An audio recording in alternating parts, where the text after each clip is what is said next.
whakaalawhalahi atu ko au ko Esther Pavihi, hane do tolo do wala tala tutupu ke lata ia mo e whahitapu nei. Whakamua koe whahitapu e kamale ni ahiahi mai e ikipole ha Australia, lilifu ko Penny Wong ke he motu. Koe whananga ke ua akia nei ha ana ki Niue, mo e nofo ia taha e pō. Hoko mai fōki a ia ke ahiahi ke kisia e whakafōwanga he whale whakapuloa he motu ne whakatupe ai he whakatufona Australia. Ko whakatutala fōki mo e palemia mo e tau hukui he whakatufono. Ke whakaosia ki hana whenanga ne whileweia a ia mo e whalu he tau whiwhine he motu.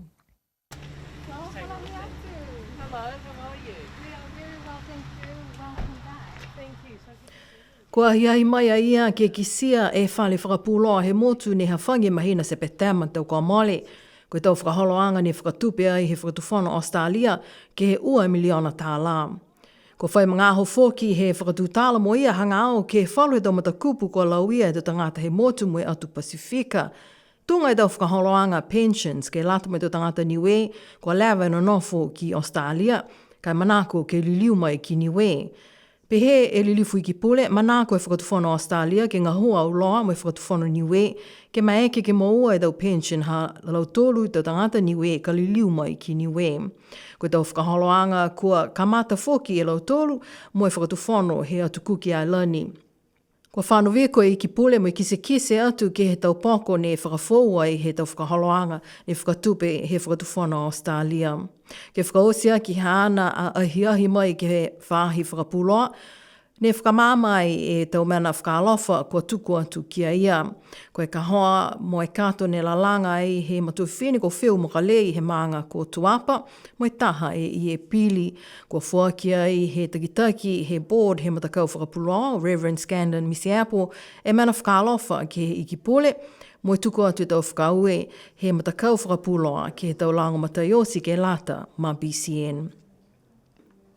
Ke whakaosia ki e whananga he lilifu i ki pole, ne whileweia ia mo e whalu he tau matuwhiwhine he motu, kua whai whakalofa whoki, kua whuaki kia ia, mai ia Joanne Talamahina, koe taha pepa ne tālanga mo e tohia pauaki, hanga ao ke he whalu he tau momoui he tau whiwhine he motu, koe taha he tau whakaholoanga ne whakatupe he whakatufono Australia.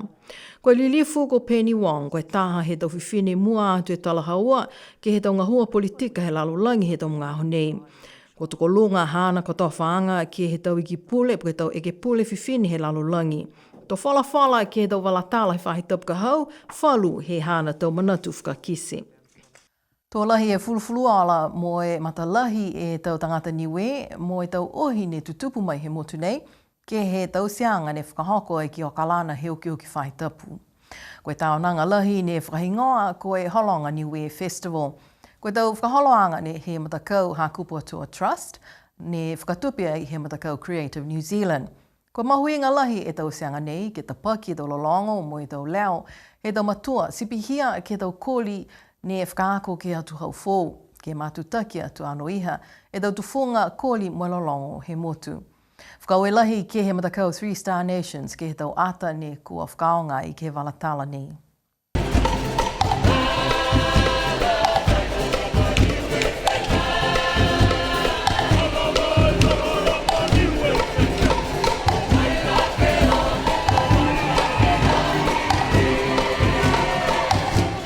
Koe tau ge ua kia nei he tau nanga ni whahingoa koe holonga Niue Festival ne ka mata he tau kua mole. Koe toloanga ke lata mo te tangata Niue ne no nofu ki New Zealandi mo e whakamata pantu ki he tau maanga toko hongo fulmatolu. La lafi taha e maanga ko aluftuke lau mo alufi tonga. Mana ia mo e fulufuluala i tau koli mo e tau lolongo he tau maanga osi. Kua whai whakamatalaanga foki e ikipule lilifu Sonia Tālangi ke he hawhangianga he tau nanga. Oe, turuturau, 3 Star Nation. Hamutore tau tikitaki. Tau mamatua, mai tau tangata osi, walang matai mai.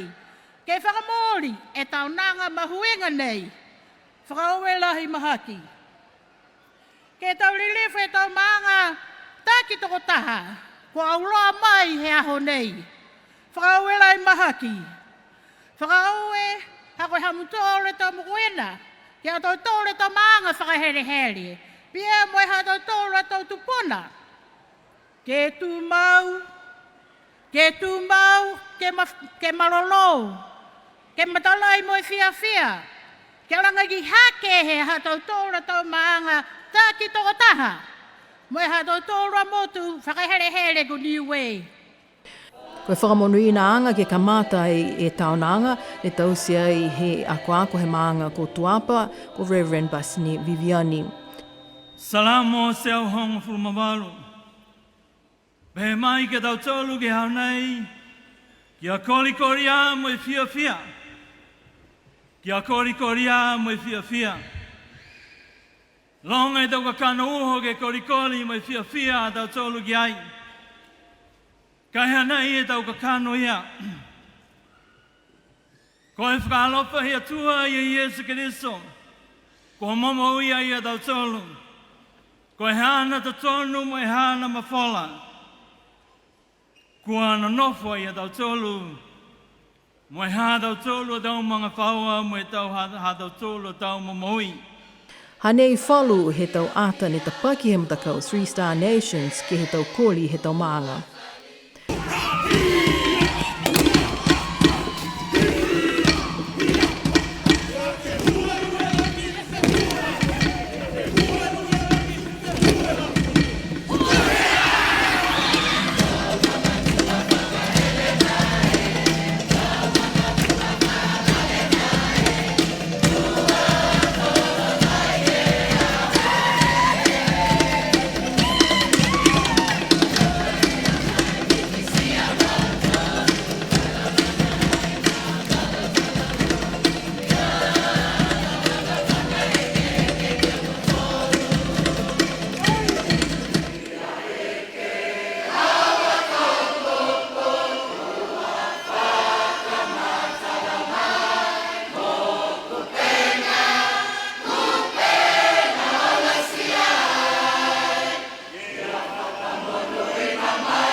Lahi e nawa mo matalahi e tau Niue ke he tau whawhanga pepa. He oki whahe tau pamole ke he tau ngahua lahi nei he matakau hakupu atua trust. Ko mai ke tau se tau nanga nei. Ko talahau ai ke motu ko New Zealand mo lalonga i katoa.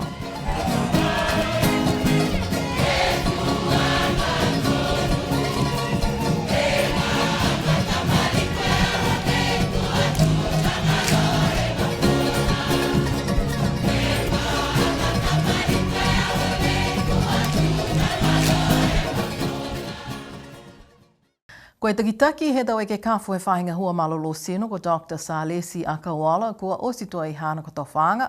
Mea mana kia ia ke liwa tu ke motu ko tanga i hea hawhlaile. Ua e tau he ngahua ia koe Chief Medical Officer he whahinga hua malolo sino. Talahau mai e ke kafu ko Dr. Salesi Akawala ko e lahi e whakau e hana ke he koto whaanga nei ke ngahua ki Niue mo e lahi e whia hana ke he ua e tau ne ngahua mo no nofu mai e ia mo hana mga whaua ke he motu. Pehea ia kua whai hiki a ngā fōki ke tau puhala ngahua he whahinga hua malolo sino haha ia i fōki e whalu he tau kolong fōu mo e tau whakaholoanga he tau e ke kafo mo e tau nosi ke whakatumau ke he tau whakakoanga. Whakakise hana tau manatu whakaue ke tau tangata ngahua si pihia mo e tau tangata he motu ke he leweki anga mitaki mo e tau mata whia kia ia mo hana mga whaua. Tuku atu e tau ui whamruina ke he ke kafo o Salesi Akawala mo hana mga whaua ke he tau amana ki anga fōu. Ko ia whiawhitu loto he whaitapu e kwa mali ni e matutaki mai e ikipule liliufu ko Crosley tātui i BCN News mo i pehe kua tātua ia ki kaina mai he whalenga ngau mo i nofo ke whakatali ke liu ke siwi foki mo e tau e ke kafo. Ko manako e ke puhala atu e tau manatu whakaue ke tau tangata he motu, ke tau liongi mo e whakaue ke lewe ki anga he tau e ke kafo. Tō whai mangaho ke o kio ke atua ia ke he motu ko New Zealand ato maua e whakataanga, mai he tau e ke kafo ke liu mai ke he motu. Koe tōle whaitapu e kwa male ne tātu mawhisi e ki pule ko tātui ke he motu ko New Zealand ha koe tau tatalu. Ato liu mai a ia, koe palemia li lifu tau tentangilangi e hukui i ki pule he tupe mai whainga hoa tāna ki tupe. Ko li lifu Riki Makani e hukui ke tau whahinga hoa infrastructure, ato liu mai e li lifu ko Crosley tātui ki he motu. Whai whanau i ki ngā ia he motu ne pikisia mo maua ke ngā ngāo mata motu ne ke he tau lima tau hui me ngutu, hand, foot and mouth disease he tau ngāo nei. Pihia he whailoa he whahinga hoa puipui ngā ngāo, ko e toko whā e tau whanau ni maua he ngā ngāo mo mai ke whakapikisia atu whalu he tau ngāo nei. Tali mai he aho hiva he mahina Februari koe ua fulumaua e tau whanau he motu ne ko maua he ngangau nei. Liu ni e whahinga hua malolo sino ke hātaki ke tau mga whaua ka kisia kua nāka i malolo e hawa tama si leweki ki kaina. Mua atu ka kisia e tau whamailanga ke he ngangau nei. Ko lata foki ke holo tu mau e tau lima ke tau ofi e totolo he ngangau. Kumi atu ke whahinga hua malolo sino ka whaihuhu po ke kumi langomata i atu ke he whalinga ngau ke lata ia mo e tau whanau ko maua he tatalu nei. Ko e tau wheua si Pote Rugby League he matakau toa motu ne ka mata he au whaiume ko amale whetoko ai he tau matakau pele toko hiva. Lima e maanga ne whetoko ke he launi whakamua mo e kautua e maanga ko Avasele. Koe tau matakau mai he tau maanga ko Alofi, Tuapa, Mutalau, Hakupu mo Avasele ne whetoko ai ke he whanua i Paliasi. Amanaki ke he launi ke ua aki, ke whakahoko he aho hongo fulu mawha he mahina nei. Si pihia e tau walatala tu tupu ha tau tolu ke lata ia mo i pūli he pōnei. Matutaki mai he pōtu loto ke lata ia mo tau walatala BCN News whakaperi tānia. Ka hai tuku atu e tau ui whamrina ke he pō, monuine pō no nofua.